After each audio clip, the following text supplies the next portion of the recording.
Une journée parfaitement normale commence. Vous allez au travail, vous êtes pris dans les embouteillages. Et à la radio, vous entendez un avertissement. Quelque chose d'étrange se passe. Un portail semble s'être ouvert. Quelle sorte d'horreur pourrait bien en sortir? Est-ce que vous êtes prêts pour une nouvelle histoire au coin du feu?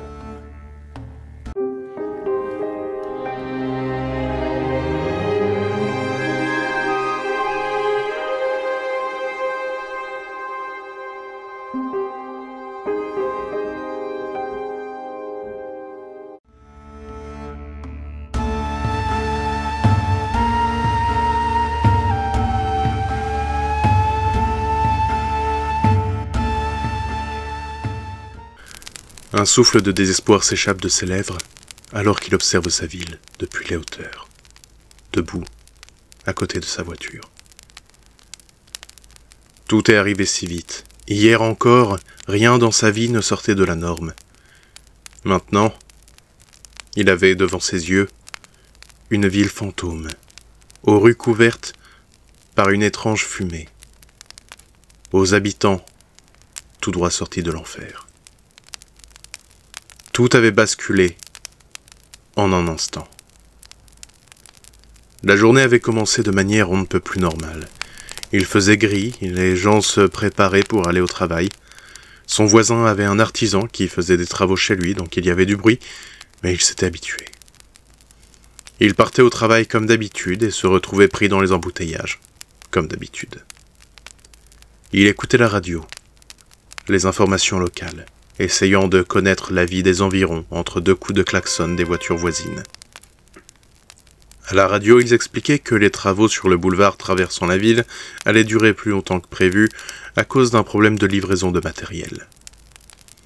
Ils s'agaçaient en considérant qu'il ne fallait pas se lancer dans des travaux sans avoir déjà tout le matériel sous la main. Tandis que les infos continuaient tranquillement, un flash spécial interrompit l'émission. Il était expliqué qu'à moins d'1 kilomètre de la ville, une étrange sorte de faille s'était ouverte. Pour le moment, personne ne savait de quoi il pouvait bien s'agir. Mais une brume étrange s'en échappait, et les autorités sanitaires, bien que ne voulant pas créer de panique, s'inquiétaient de sa provenance, craignant une potentielle fuite de gaz. Sans savoir pourquoi, il pensait directement à un endroit où il allait se promener de temps en temps. C'était une petite clairière, calme et reposante, mais à chaque fois qu'il s'y rendait, il y avait un endroit où il ne se sentait pas bien. Tout le reste de la clairière était magnifique, et il adorait y aller. Mais, quand il passait devant ce vieil arbre, son écorce tordue, ses branches crochues, ses feuilles grisonnantes, quelque chose le troublait à cet endroit. Il y ressentait une sorte de malaise. L'arbre se trouvait devant un pâturage. Derrière lui courait un long fil barbelé. Ses racines sortaient de terre et y replongeaient en vagues successives, semblant ne jamais se finir. Il avait quelque chose d'étrange et de trop ancien. Un klaxon le fit sortir de ses pensées. Il observait autour de lui quand il vit une sorte d'étrange brume remplir lentement la rue. Les journalistes annoncèrent alors que les autorités sanitaires encourageaient vivement les gens à rentrer chez eux pour se confiner tant qu'on n'avait pas plus d'informations. Il entreprit alors un demi-tour, quelques autres voitures firent de même, probablement des personnes écoutant la même radio. Il rejoignit son domicile alors que la circulation autour devenait de plus en plus active. Lentement, la ville se refermait sur elle-même. Un silence dans les rues s'imposait, alors que le soleil n'arrivait pas à traverser cette étrange brume. La chaîne d'infos tournait seule dans le salon alors qu'il se préparait un café dans la cuisine. Il entendit alors les journalistes annoncer les premières images de l'incident. Il arriva dans le salon, tasse à la main. Sous ses yeux se trouvait la clairière par laquelle il aimait se promener. La terre était éventrée, une ouverture de plusieurs mètres, une lueur rougeâtre illuminait ses profondeurs, et cette étrange brume, encore et toujours.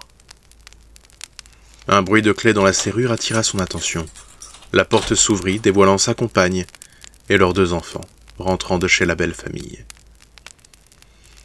Alors qu'il les accueillait, sa femme le tira vers la cuisine. Elle lui expliqua qu'il se passait des choses étranges, ce à quoi il répondit qu'il regardait les informations depuis le matin et qu'effectivement, c'était une histoire incompréhensible. Elle le regarda dans les yeux avant de lui raconter ce qu'elle avait vu dans la brume. Les silhouettes difformes errant sur les trottoirs, grondant et produisant les bruits les plus étranges qu'on puisse entendre.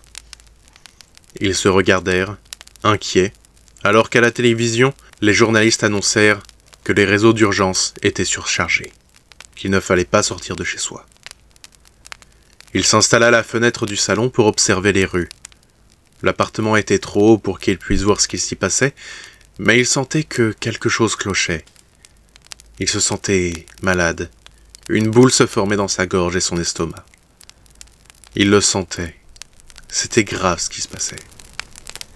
Ils n'allaient pas attendre qu'il soit trop tard. Ils ne prirent même pas d'affaires. Ils se rassemblèrent et sortirent de l'appartement. Dans le couloir, une odeur désagréable flottait. Ils descendirent les escaliers. Les lumières clignotaient. La tension électrique n'était pas régulière. L'ambiance était lugubre. En arrivant dans le garage de l'immeuble, il n'y avait plus de lumière, et au loin résonnaient d'étranges grondements. Toute la famille rentrait dans la voiture, et ils se dirigèrent hors de l'immeuble. La porte de garage s'ouvrit lentement, laissant la brume s'insinuer dans le bâtiment, comme un long serpent cherchant sa proie. La voiture avança dans la rue. Un silence pesant régnait. Seul le bruit du moteur semblait troubler le calme ambiant. Dans la voiture, il n'y avait pas de musique, pas de discussion, seulement un silence tendu, chacun regardait autour. En conduisant, il essayait de son mieux de rester sur la route, en comprenant où il allait. Sa femme, à côté, essayait d'avoir du réseau pour appeler leurs proches et leurs amis dans la ville. Les enfants, derrière, eux, étaient perdus, mais comprenaient qu'il fallait rester calme et silencieux. En arrivant dans une nouvelle rue, un long bruit guttural résonna entre les hauts immeubles cachés derrière la grisaille. Le pied sur le frein, la voiture ralentit. Les silhouettes sombres alors semblent glisser autour de la voiture, comme des soupirs dans l'air. Les vagues formes obscures passent et disparaissent en un instant. Le pied se relève alors lentement du frein. Il faut s'éloigner d'ici, maintenant. La voiture accélère. Des bruits attirent l'attention à l'intérieur de l'habitacle. De longs doigts griffus touchent les vitres avant de disparaître à nouveau dans la brume. Les enfants demandent ce qu'il se passe. Les parents ne savent pas à quoi répondre. Alors ils leur demandent de fermer les yeux. Mais ils n'y arrivent pas. Ils observent cette mer de gris autour d'eux, la voiture accélérant, perdue, essayant de quitter ce labyrinthe aveugle. Ils quittent une rue pour se retrouver dans une autre. Ça et là, en roulant, ils croisent une autre paire de phares. Parfois ils entendent des personnes hurler. Mais ils ont l'impression d'être dans un autre monde. Un ailleurs terrifiant, glacial et infernal. Sa femme posa sa main sur son avant-bras. Elle pointait quelque chose. Au loin, on pouvait deviner un panneau. En voyant sa forme, ils reconnurent le panneau de sortie de la ville. Une centaine de mètres après avoir passé ce panneau, ils sortirent finalement du brouillard, redécouvrant le monde. Ils soupirèrent de soulagement et reprirent la route. Installé à côté de sa voiture, observant la ville, il soupira. Dans la voiture, ses enfants dormaient, sa femme était au téléphone. Il rentra à nouveau dans l'habitacle, mit le contact et reprit la route. À l'arrière, son fils, endormi, balance ses pieds dans un fin brouillard. Eh bien, voici une histoire bien étrange, bien mystérieuse, avec des inspirations que je suis certain vous avez été capable de retrouver. Alors n'hésitez pas à me dire en commentaire quelles inspirations vous avez ressenties, vous avez retrouvées là-dedans. C'est la première histoire au coin du feu de l'année. La semaine dernière, je voulais la sortir, mais j'étais en cours d'écriture et je sentais que j'avais, par rapport à ce que j'avais, si je mettais fin à l'histoire comme je pouvais le faire, c'était très facile de la finir, mais je sentais que je passais à côté de quelque chose. Donc j'ai préféré prendre une semaine de plus, et donc j'ai sorti une compilation d'histoires pour vous sortir quelque chose quand même, mais j'avais envie de pouvoir sortir une histoire meilleure que ce qu'elle pouvait être. Donc c'est pour ça que je ne l'ai pas sorti la semaine dernière, et donc c'est pour ça que aujourd'hui j'en profite pour vous souhaiter à tous et à toutes une très bonne année. Je vous souhaite toutes les plus belles choses possibles. J'espère que vous allez avoir de beaux projets que vous allez mettre en place et que vous allez réussir, bien évidemment.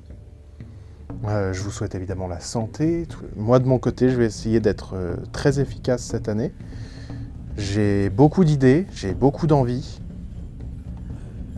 J'essaye d'être le plus efficace possible. J'ai un projet sur lequel je travaille beaucoup en ce moment, qui n'est pas un projet vidéo. Pour l'instant, je n'en dis pas plus, mais il y en a beaucoup qui doivent se douter de quelle sorte de projet ça peut bien être. Et voilà. En attendant, j'espère que cette vidéo vous aura plu. N'hésitez pas à me dire en commentaire ce que vous en avez pensé. N'hésitez pas à me dire quels sont vos projets pour cette année, si vous avez des idées, des envies, etc. Sur l'année qui vient. Et je vous dis à bientôt pour de nouvelles histoires au coin du feu.